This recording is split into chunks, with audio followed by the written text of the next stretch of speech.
بێگومان نەورۆز یەکەم ڕۆژی ساڵی کوردیە و ڕۆژی نوێبوونەوە و ئازادیە، ڕۆژی شینبوونەوەی سروشتە و بۆ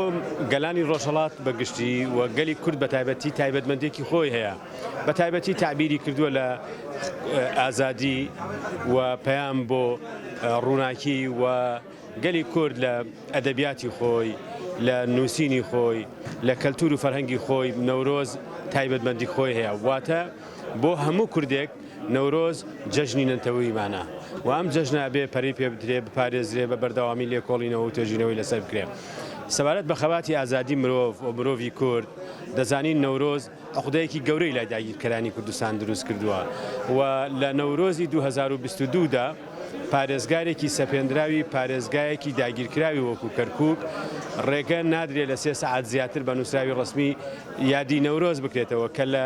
ئەو سەری دنیا بۆ ئەم سەری دنیا سەرۆکی وڵاتە گەورەکانی دنیا پیرۆزبایی لەگەلی کورد دەکەن بە زمانی کوردی بۆ نەورۆز، بەڵام تا ئێستا داگیرکەرانی کوردستان ینی چاویان هەڵنایە بۆ وشەی نەورۆز بە یادی نەورۆز.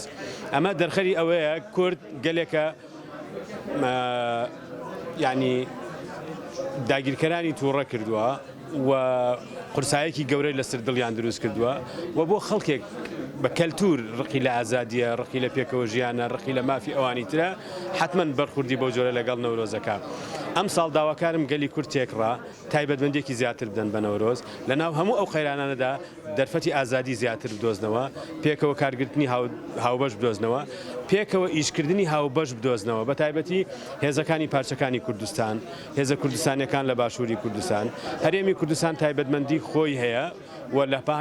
پاڵیشا مەسئولیەتی بەرەو ئازادی پارچەکانی تری کوردستانیش هەیە. بۆیە نەورۆز وێزگەی بە یەکگەیشتنی هەموو کوردێکە لە دنیا، وێزگەی پێکەوە بوونمانە، وێزگەی نەخشە داڕشتێکی نوێیە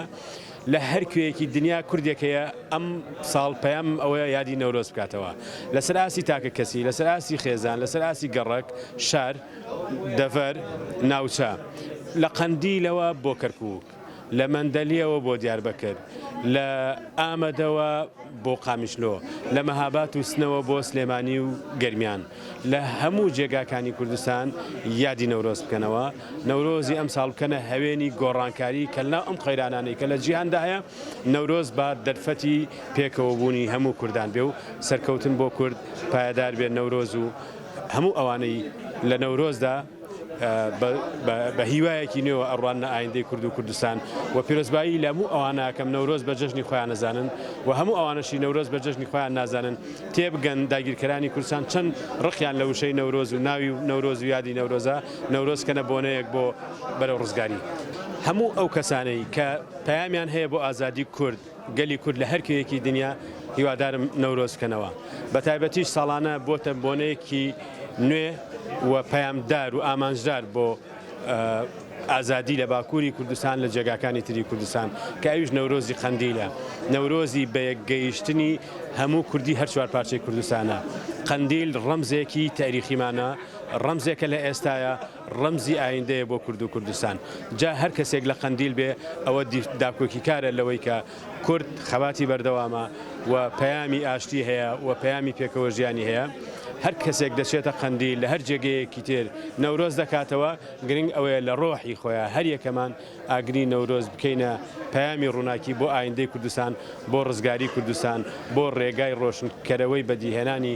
مافی گەلەکەمان لە هەر کوێیەکی دنیا هەیە.